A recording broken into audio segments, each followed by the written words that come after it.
Thanks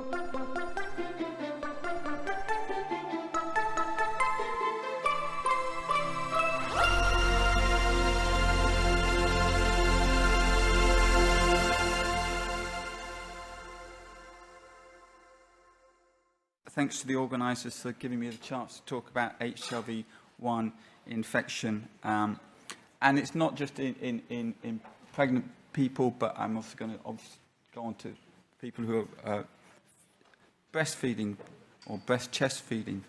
Anyway, so I thought I'd give you a quick overview of what I'm going to try and do in the next 20 minutes. You can see there what is HTLV-1, how many people are affected, what are the consequences, why might pregnancy and breastfeeding be important, and how can infection be prevented. And I thought I'd better start by just showing you this phylogenetic tree of retroviruses, and in there, under the delta retroviruses, you can see HTLV-1, 2, along with the other member of that family, bovine leukemia virus, and you can see it is related to, but quite distinct from HIV, but I will be going back and forth between the similarities and differences a little bit. It has a very similar life cycle to HIV. There's a fairly complex process of attachment, binding, conformational change, and fusion of the viral envelope to the cell envelope with release of the capsid into the cell cytoplasm. Reverse transcription is important, and then the formation of a pre-integration complex. Like HIV, it has a proviral form, and that's very important. And in this focal in situ hybridization study, you can see there the HTLV genome in that human chromosome there, showing its integration. And then there's a period of latency, and then at times there's transcription and translation of the viral genome, formation of proteins, which then are found on the surface of the cell, and they actually traffic. Once the infected cell comes in contact with an uninfected cell, the viral proteins traffic to the point of contact, and it was named a virological synapse. And you can see here a virion in this in a cleft between two cells, and this cell-to-cell contact is very important for transmission, and that's one of the major differences from HIV, where we do, because in HTLV we rarely find HIV RNA in plasma, we rarely find HTLV virions in plasma. And the other sort of big difference, which is important, is that it has it's a much more conserved virus. And you can see here different isolates, HTLVs. If you've got good eyesight, you'll see I've snuck in a few simian T lymphotrophic viruses in this phylogenetic tree. They're all within 3 to 4% of each other in their genetic variation. And what we see is that HTLV doesn't evolve at the rate that HIV does.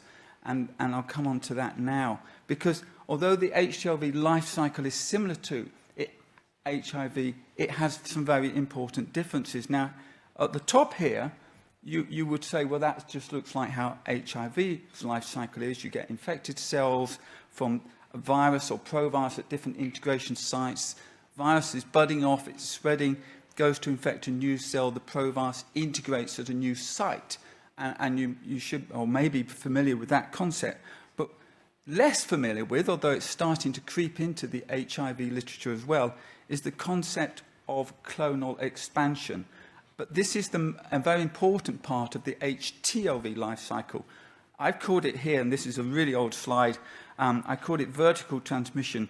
I think we would now call it mitotic expansion or mitotic spread rather than infectious spread across the top. So in HTLV, we don't see so much in terms of the virus, but we see a lot of provirus, and we see virally infected cells expanding in a clonal fashion, and that will come back to that.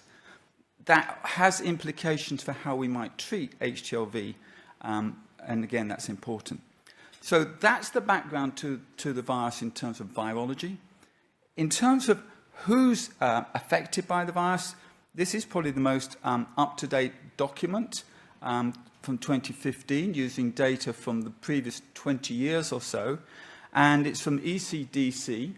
and it describes each country where we have data.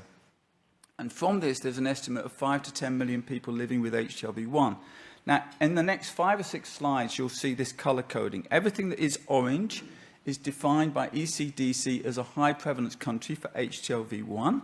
So you can start to look to see which your country is in terms of how this definition is. And that would be more than 1% of the population are infected, more than 1% of the general population, or if we're doing a study based on first-time blood donors, more than 1 in 10,000. And you see South America and the Caribbean, predominantly high prevalence. Anything that's grey, no data. Here we come to Africa. We have a lot of data from West and Central Africa and some from Southern Africa, but again, and high prevalence countries. Nigeria, probably more than 1 million people infected with HTLV-1. But again, lots of grey. Asia, the same. Iran, very well recognised as a high prevalence country, probably also some infection in Iraq and Kuwait. More recently, we can add Pakistan to that.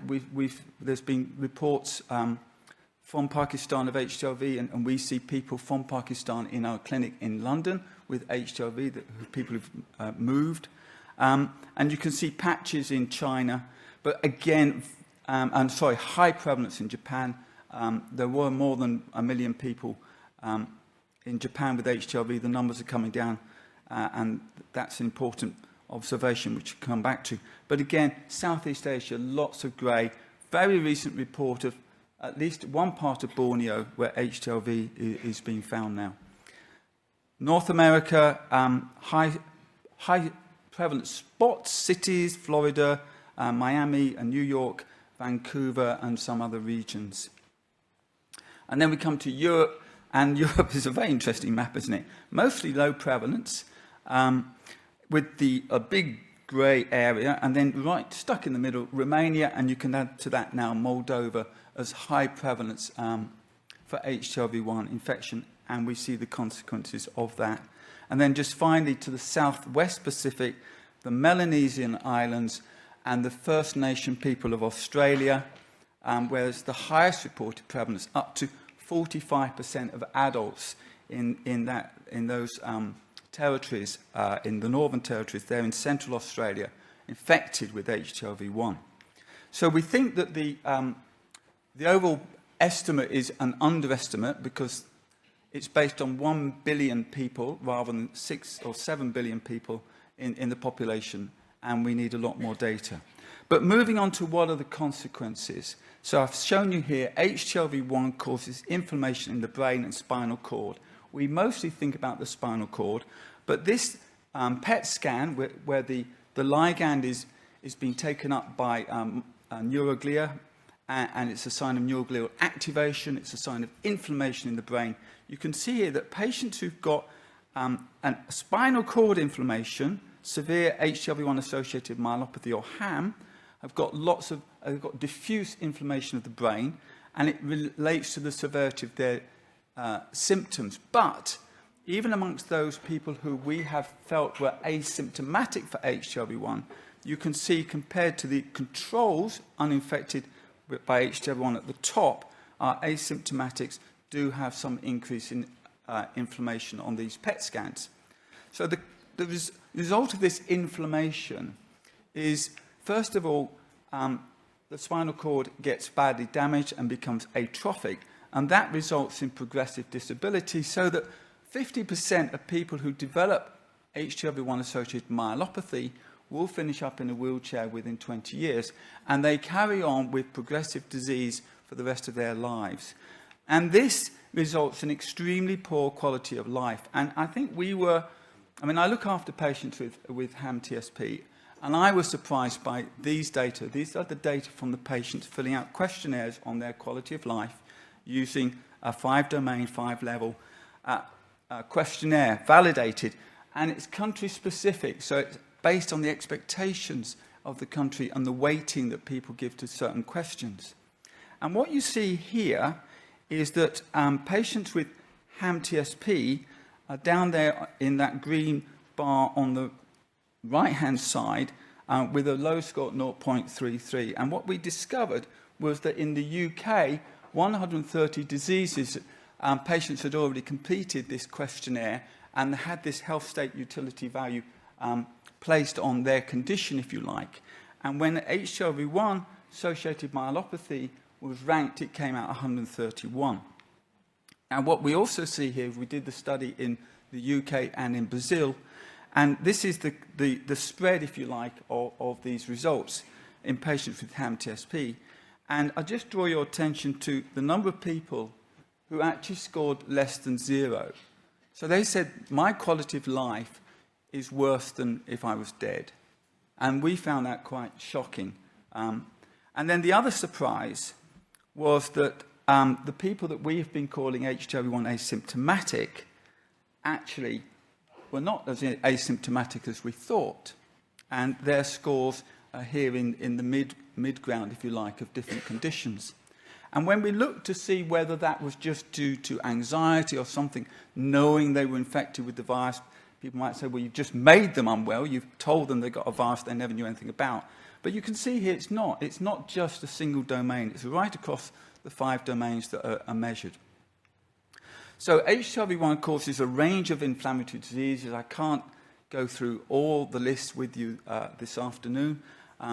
But we've talked about the myelopathy, that's the best known, but we see lots of lung disease, we see inflammation of different organs, and we see, like the thyroid, we see eye problems. And we also see, from a number of studies in different parts of the world conducted at different times, compared to the general population, people known not to have HTLV, that there's a relative, there's an increase in the all-cause mortality, adjusted mortality rate for people living with HTLV-1, which is not explained by the next condition I'm going to talk to you about, or the one I just mentioned, the myelopathy. And so this is a bit of a concern, because I don't think we really realised that HTLV was having such a broad impact on people's health. So coming back to this proliferation, the mitotic spread of HTLV-1 causing cells to divide and copy the provirus at each division, clonal expansion, the ultimate consequence of that in a proportion of people infected with the virus is a condition called adult T-cell leukemia, where one clone just grows out from all the others. And it's a condition of adults. I'll come back to why I'm talking to pediatricians and obs and gynae people about an adult disease in a minute, but you'll follow me. You'll come with me on this journey. It can present in different ways.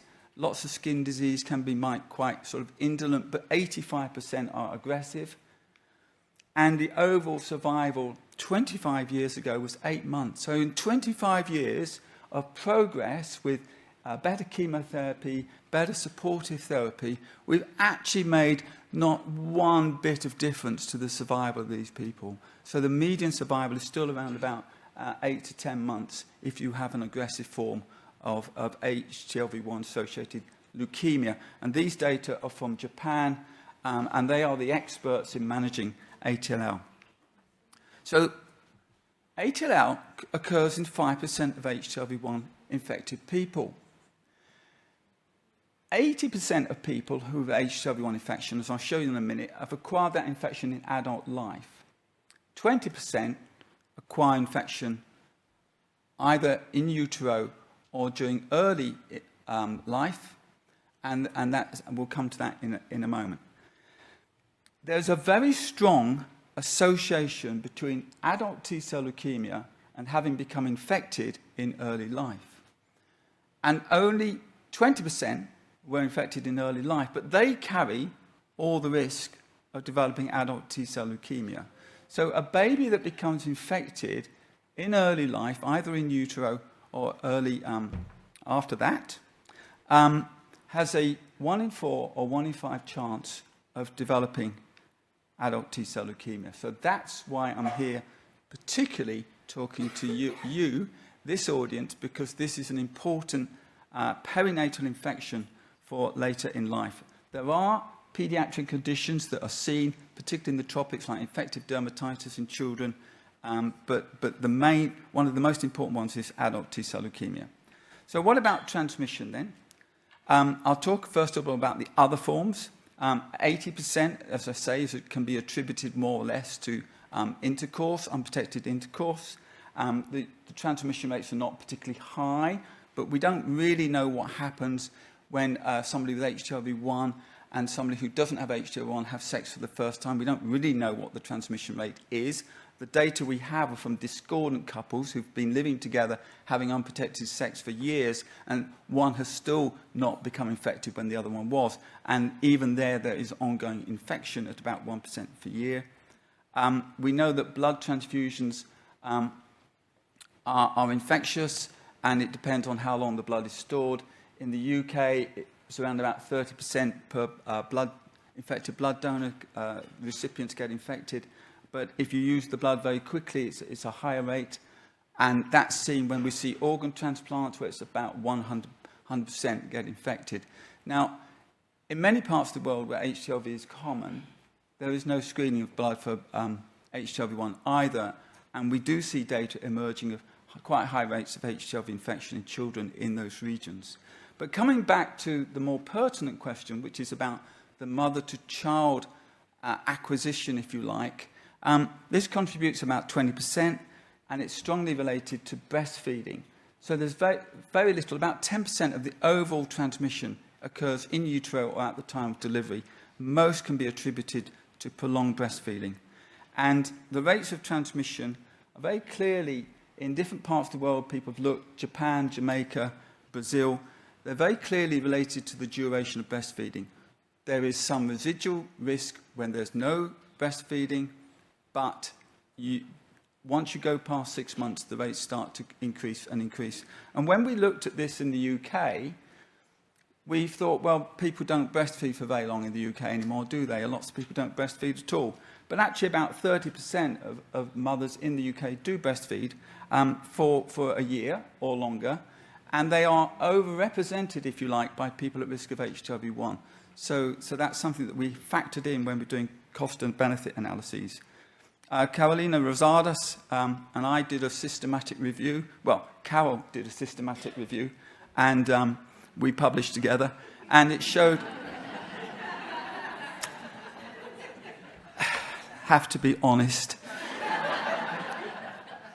And we showed that 85% of these early life infections would be avoided if the mothers didn't breastfeed, but they're not at the moment being given any choice. Nobody tells them whether they have infection or not. They have no choice as to whether they breastfeed a child potentially transmitting a virus which might cause a number of health problems. So it's fairly obvious where I'm going with this, I think. So the question then is, well, is it that important? I mean, we've heard numbers that dwarf what I'm talking about, congenital syphilis and so on. But actually, antenatal screening is cost-effective. Data from Japan, 20 years after they started doing it, show that it's cost-effective, and that's why we're starting to see fewer cases of infection and disease in Japan, and they have an antenatal screening program, universal. It's cost-effective in Brazil, and the Brazilian government earlier this year announced that they're going to add universal antenatal screening to their program, and that will be rolling out over the next couple of years. And that in that region, the Pan American Health Organization are really seriously thinking about PMTCT plus, which means adding HTLV-1 to the prevention program along with the other infections. So, thank you. Probably one slide. And in the UK, surprisingly, where we don't have, we're not a high prevalence country, but we've done the cost-benefit analysis, and it turns out that antenatal screening in the UK of a targeted form is not cost-effective, it's cost-saving. So if we were to screen the 99,000 women attending our antenatal services who have links to high-risk countries, etc., we would prevent infections, we would prevent disease. Turns out that would save the NHS £57.36p, it's very precise, for every test that we offered. So we already recommend to test people who are from high-risk areas, but in fact nothing is done. So coming back, this is my last slide. Sorry. Yes, okay. I have beautiful chair people. So coming back to that question of a life cycle that's similar to, but importantly different from HIV, I talked about the proliferation. I talked about the fact that it's the cells dividing, and therefore antiretrovirals aren't going to work, are they? But in fact, of course, for prevention, they would work. And I can tell you now, I'm not going to talk about NNRTIs, not because we don't like them anymore, but they don't work anyway for HTLV-1. But what does work are the very things that we have been looking at for prevention of HIV.